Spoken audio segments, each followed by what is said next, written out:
Death happens to every animal, but almost none of them dig graves. Humans do, and the reason isn't as obvious as you think. In fact, archaeologists are still arguing about what the very first burial actually meant. Some leave bodies to the earth, others never look back. But humans stopped and returned. We still do it today. That difference matters. A dry valley in the Middle East. Rocky ground, no trees, no sound except wind.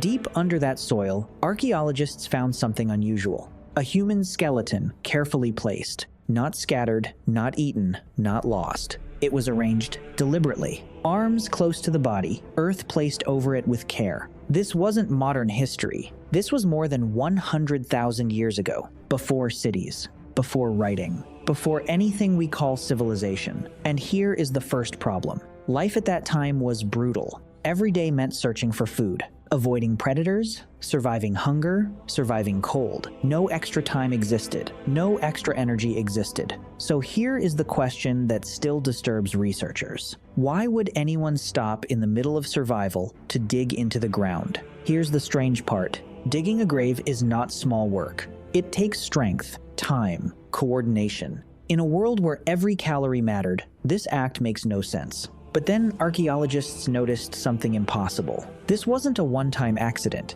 It appeared again and again. Different sites, different groups, same behavior. A body placed in the earth on purpose.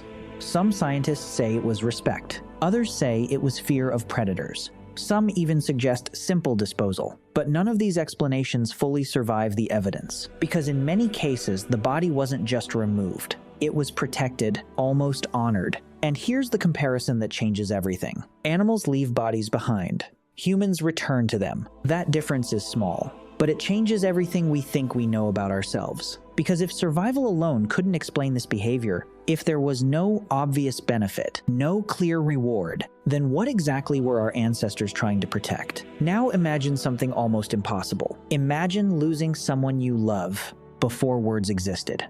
No prayers, no stories, no way to explain what had happened, only silence. Many animals react when one of their own dies. An elephant may linger beside a fallen companion. A chimpanzee may gently touch the body of its infant. Some whales have even been seen carrying their dead calves for days. But sooner or later, they move on. Humans did something different. We stayed. We remembered. At some point in our distant past, death stopped being just another event in nature. It became personal. That change may have been one of the biggest turning points in human history. Because once you understand that someone is gone forever, you also understand something else. One day, you will be gone too. That realization changes the mind. It creates grief. It creates memory. It creates the desperate need to hold on to someone who can no longer answer. Here's where the mystery grows even deeper. Some of the oldest graves don't belong to powerful leaders or famous hunters. They belong to ordinary people, even children. Pause and picture that for a moment.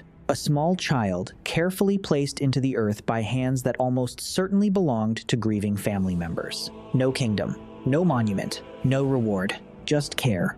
At several ancient burial sites, archaeologists have even uncovered traces that suggest flowers, pigments, or carefully chosen objects may have been placed beside the dead. Not every researcher agrees on what these discoveries mean. Some evidence is debated. Some may have natural explanations. But together, they point toward a remarkable possibility. Perhaps these graves were never about religion at all. Perhaps they began with something much simpler. Love. Not love as poetry. Love as action. The decision to stop, to carry someone home, to refuse to leave them behind.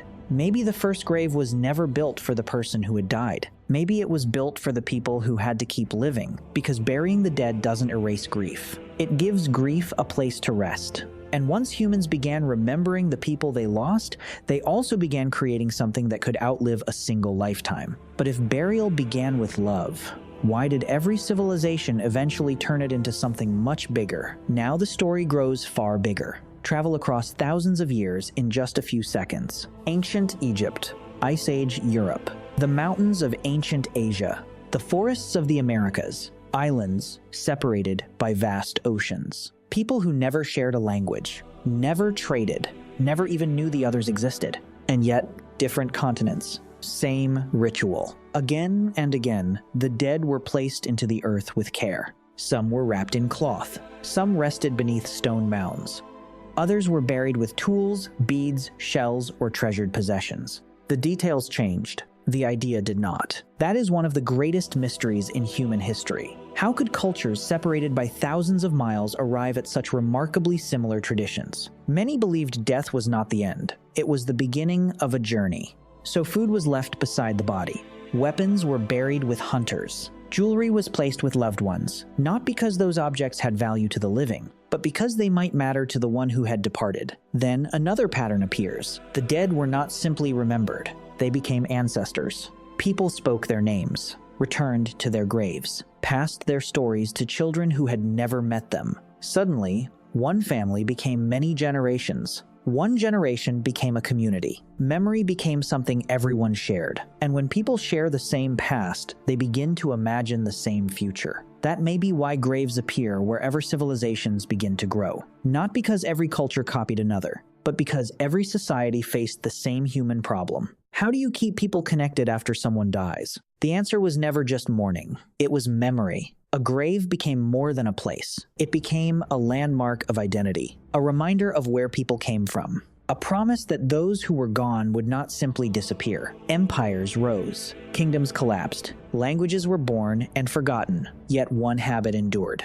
Across deserts, forests, frozen plains, and river valleys, humans continued returning to the dead, not because they had to, because they believed it mattered. But there's one possibility that connects all these cultures, and it changes the question completely. Let's return to that lonely grave. No city stood nearby. No temple watched over it. No monument carried the person's name. Just a body beneath the earth, and someone who cared enough to stop. At first, it looked like the end of a life, but perhaps it was the beginning of something much greater, because a grave does something remarkable. It gives memory a place to live. Without memory, every generation starts over. With memory, the past can speak to the future. One burial becomes one story. One story becomes an ancestor. An ancestor becomes part of a family's identity. And when thousands of people share those identities, something entirely new appears. A community. Communities create trust. Trust allows strangers to cooperate. Cooperation builds villages. Villages become cities. Cities become civilizations. In that sense,